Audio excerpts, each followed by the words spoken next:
По првите вести во 8 часот продолжуваме со нова тема и прв разговор во студиото. Денес 7 април, ден кога е формирана Светската здравствена организација, со тоа и официјално се одбележува како Светскиот ден на здравието. Затоа во продолжение ќе зборуваме за важноста на превентивните прегледи, контроли и за тоа всушност колку имаме здравствена култура за да мислиме на овие важни работи, приоритети поврзани со нашето здравје. Да, токму на оваа тема разговараме со доктор Елена Бабаљ Басконлиева, специјалист по интерна медицина и субспецијалист нефролог. Добро утро. Добро утро. Докторка, по повод Светскиот ден на здравието, колку сме свесни за важноста од превенција, односно за грижа за сопственото здравје? Морам да кажам дека свесноста е декларативна, но се уште не толку доволна за да се каже дека луѓето превенцијата ја сметаат за приоритет. За жал, се уште тоа не може да се каже дека е така, иако превенцијата е еден од многу важните сегменти кога станува збор за нашето здравје.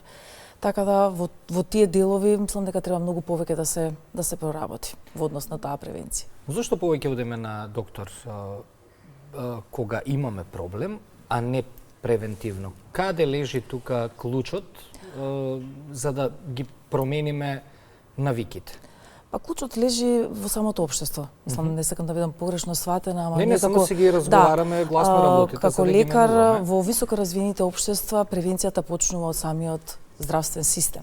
Сушност, тие се тие кои што наложуваат и праќаат покани на годишно ниво, зависно или од типот на болеста за која што треба да се превенира, ги праќаат до своите граѓани, каде што граѓаните се задолжени да излезат на тие превентивни прегледи. Кај нас е почната со некоја си таква кампања, само во одредени сегменти, можам да кажам, или како одредени скрининзи, кои што се пример за карцином на дојка, за карцином на дебело црево, но тоа не е доволно. Заради тоа што кога веќе симптомите ќе се појават, а луѓето на некој начин ги игнорираат и тие превентивни прегледи и што се и задолжени, например, од страна на здравствениот систем, веќе е касно. И тука лежи сушност и главниот клуч, бидејќи таа превенција треба да се на некој начин наметне, односно свесноста на граѓанинот треба да стане многу поголема, за да сите ние делуваме само превентивно. Добро, што покажува вашето искуство? Кои се најчестите грешки кои што ги правиме за сопственото здравје? Дали можеби она народната која ќе се случи нешто, па велиме ништо не ми е, Дали можеби таа е една од причините како најголема грешка која што ја правиме? Игнорирањето е најчестата причина, заради тоа што сите ние со овој динамичен живот на живење почнуваме да ги игнорираме симптомите. Денеска ништо не име, утре не име ништо, ќе качи пациентот притисок од стрес ми е, јадене несоодветен начин на исхрана. Значи, сето тоа темпо кое што го наложува самиот живот доведе до игнорирање. И кога ќе дојде до игнорирање, симптомот како таков се талош, да речеме, народски кажано, и кога веќе ќе се појават вистинските симптоми, веќе тогаш ние се јавуваме на преглед. А кога веќе ќе се појават симптомите, тоа значи дека веќе некаква болест веќе почнала да се развива. Веќе доцна, најчесто, да. А колку овој современ начин на живот влијае врз појавата на хронични заболувања? Гледаме статистики, се зборува за дел од хроничните заболувања дека земаат на интензитет повеќе во последниве децении, во последниве декади. Што вие мислите како доктори, колку сето ова што денес го живееме влијае врз тоа? Апсолутно дека многу влијае. Пред се овој начин на живење, веќе напоменав, таа брза динамика, неизбалансирана храна, стресот кој што е секојдневно присутен, е клучот кој што доведува до зголемување на процентот на хроничните заболувања.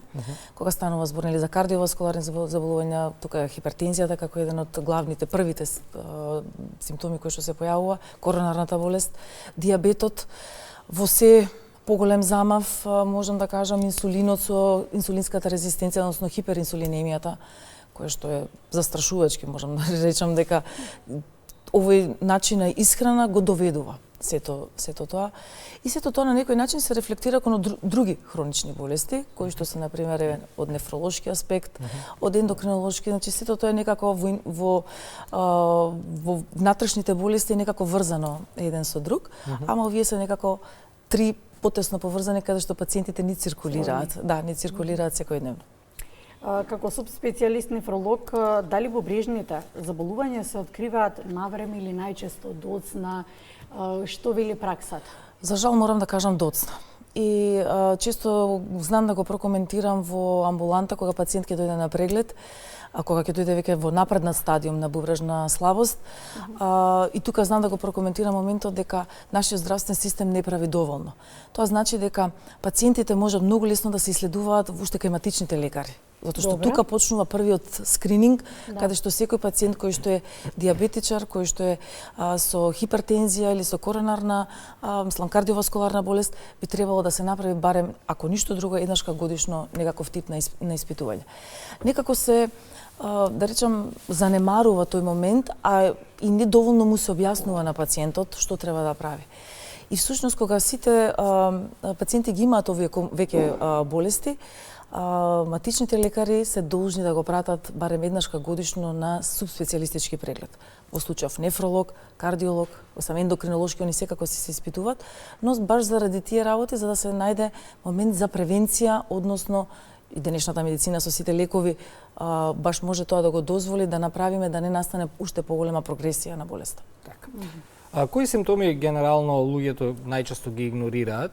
Не само за бубрезите, туку и ако зборуваме и за здравието воопшто. Пример, притисок, ке многу луѓе е нормално да им се качува, да се намалува и некако не толку многу се обрнува внимание тоа да се среди. Добро и вртоглавици. И вртоглавици, притисокот е многу интересен момент што го напомена. Секогаш со времето го поврзуваме. Секогаш со времето и една реченица што морам да кажам дека доста не дека ме иритира, ама всушност не е на вистинското место, а дека притисокот го поврзуваат со возраст.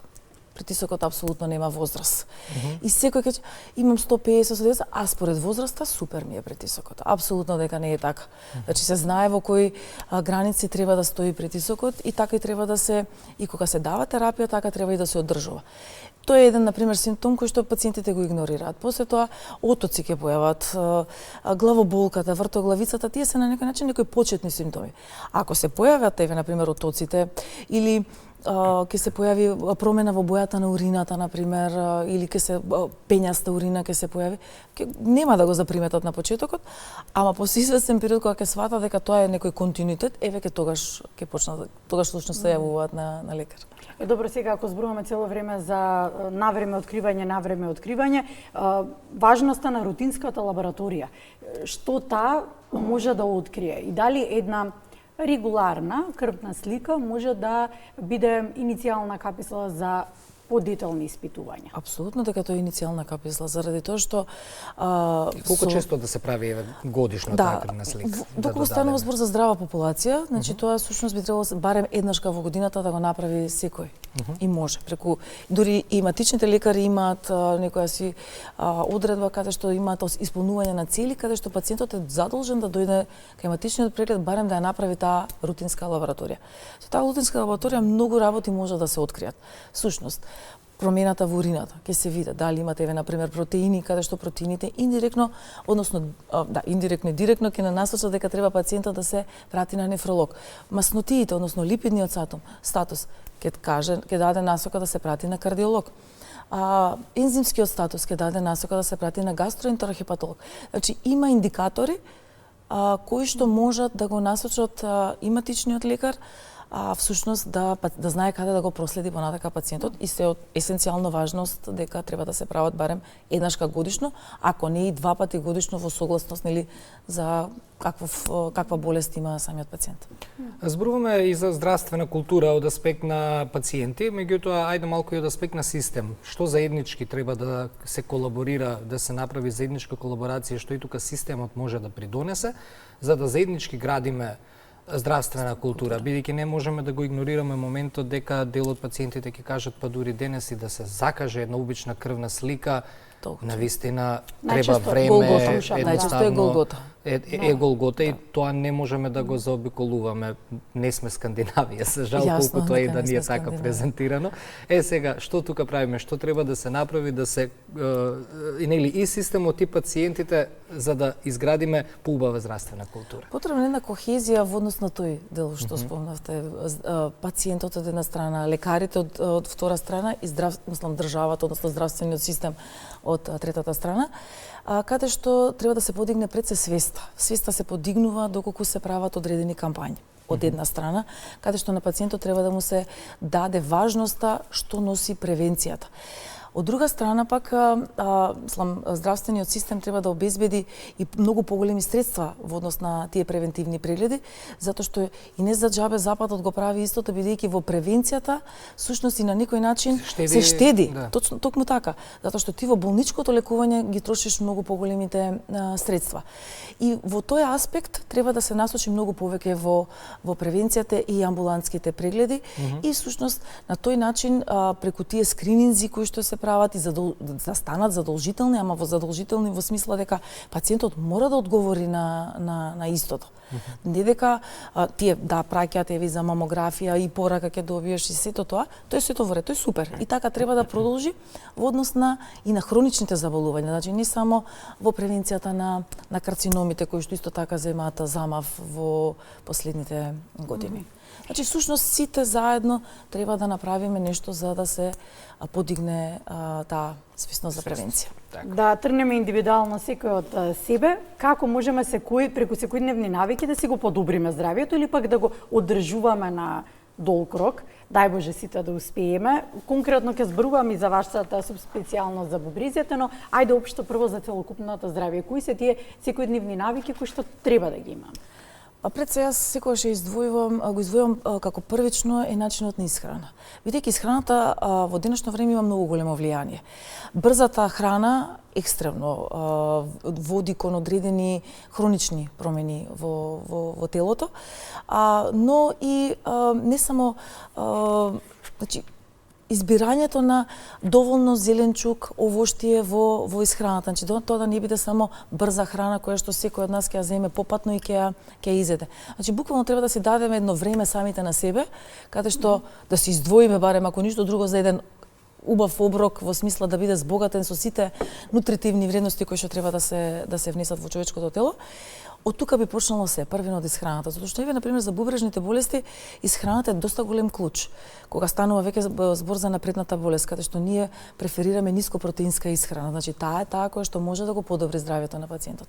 Физичката активност е една од клучните фактори кои што исто така не за џабе викаат 10.000 чекори дневно, на сите ќе ни дојдат добродојдено доколку не можеш да посетиш теретана или нешто слично. Токму тоа. Ако барем сите можеме да направиме една физичка активност во смисла на движење и секако стресот, кој што не знам со ова денешно време колку би успееле ние сите тоа да го минимизираме, но е нешто што е стварно клучен фактор во тој сегмент. Дајте кажете некоја тајна нешто на таа особено кога се работи за ментално здравје, каде што стварно луѓето веќе стресот има големо влијание тука. Да, но изложени се секојдневно и на негативни вести луѓето во однос на загаден воздух, водата за пиење, пазете на ова, отпади, пожари, палење кабли. Мораме и тоа да го споменеме, бидејќи колку и ние да сакаме да превенираме, но точно така, заборавивме убаво нешто да се кажеме. Да, но секојдневно тоа влијае и на стресот, и на менталното здравје. Тука така сакаме да го завршиме разговорот, бидејќи за жал обкружени сме со такви вести. Тоа што сме сееле треба сега да го жнееме изминативе години, за жал нашите генерации. Што тука да правиме во однос на менталното здравје и колку тоа влијае во одвраќањето на луѓето за превентивни прегледи, бидејќи вината не можеме само да ја насочуваме кон една страна. Дали се охрабруваат со вас како доктори да поразговараат околу тоа, да се отворат за нивното ментално здравје, бидејќи на тоа некако треба и повеќе да работиме. Тука мислам дека многу повеќе треба да се работи. Ме радува фактот дека во последно време во амбуланта гледам дека баш возраста од 40 до 55 некако веќе и почнува да се грижи за себе си, почнува да се грижи за своето здравје, барем доаѓаат на превентивни прегледи. Гледам дека и компаниите веќе кои што плаќаат за своите работодавците кои што плаќаат за своите работници, веќе и тука многу ме радува фактот дека плаќаат проширени пакети кои што се однесуваат баш на превенцијата и откривањето на хроничните болести. Значи на некој начин има подигнување на свеста и знаат дека доколку имам здрав работник и фирмата мене од еден аспект добро ќе ми функционира. Од друга страна пак ние лекарите кои што делуваме да речам, и сугестивно, и изборуваме за да се подобри квалитетот, гледам дека има ефект, но се уште тој не е доволен и мислам дека многу повеќе треба да се работи општо кога станува збор за целата популација, за подигнување со стресот и сите оние навики и сите оние влијанија кои што секојдневно нас не обкружуваат, треба да се минимизираат колку што можат од страна на индивидуата, за да сите ние бидеме подобро нешто од себе си утреден. Ете така, денес од денес да почнеме на тој начин, да се грижиме за себе си и помалку негативни вести. Па, јас мислам дека и ключот на селекција, превенцијата, наша менталното селекција, здравје, веројатно, да. како ќе ги примаме? Како ќе ги примаме, точно така, дека е сушност селекцијата и начинот на кој што ние ќе си го поставиме приоритетот во својот живот. Затоа што ако приоритетот за нас е здравјето, ништо нас не може да не спречи да делуваме во тој правец. Да, благодарим.